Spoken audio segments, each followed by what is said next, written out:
Highbridge, a division of Recorded Books, presents Unfair, the New Science of Criminal Injustice by Adam Benforado. Read by Joe Barrett. Introduction. The water in the vat was untroubled and deep. It had been prepared earlier for the brothers Clément and Évrard, but they were still in the church, standing in front of the assembly, waiting, like stalks, for a breeze. It was the winter of the year 1114. The days were getting shorter. The rain was coming to northern France. Clément and Évrard, who were peasants, lived in the small village of Bussy, a few miles east of Soissons. The charge was heresy. That is why they now shifted barefoot before Bishop Liciard, Abbot Guibert, and all the rest. But the brothers were not the type of heretics who openly defended their false faith, who, though poison-tongued and cancerous, wore their treachery on their faces.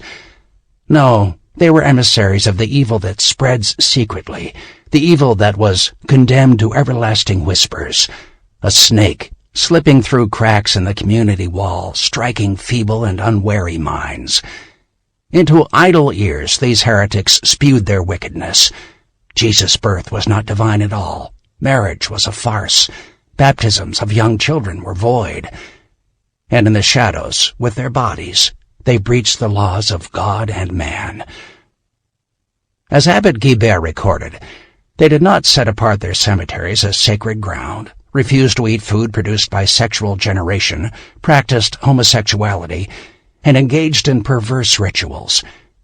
Indeed, rumor had it that their religious meetings were held in underground vaults or secret cobwebby places where wild orgies took place, and where any child conceived in the chaos was then made into bread and eaten as a sacrament.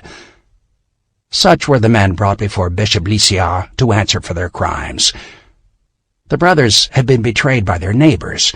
A woman Clément had purportedly been brainwashing for months, driving her mad, and a deacon who had heard Clément make statements against the church.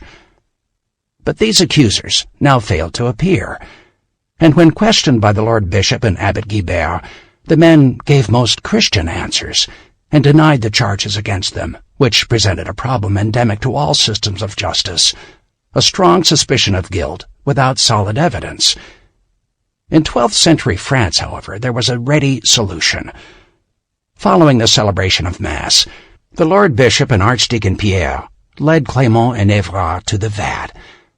As they appeared before the water, the Lord Bishop spoke out the litany and delivered the exorcism. Tears rolled down his face.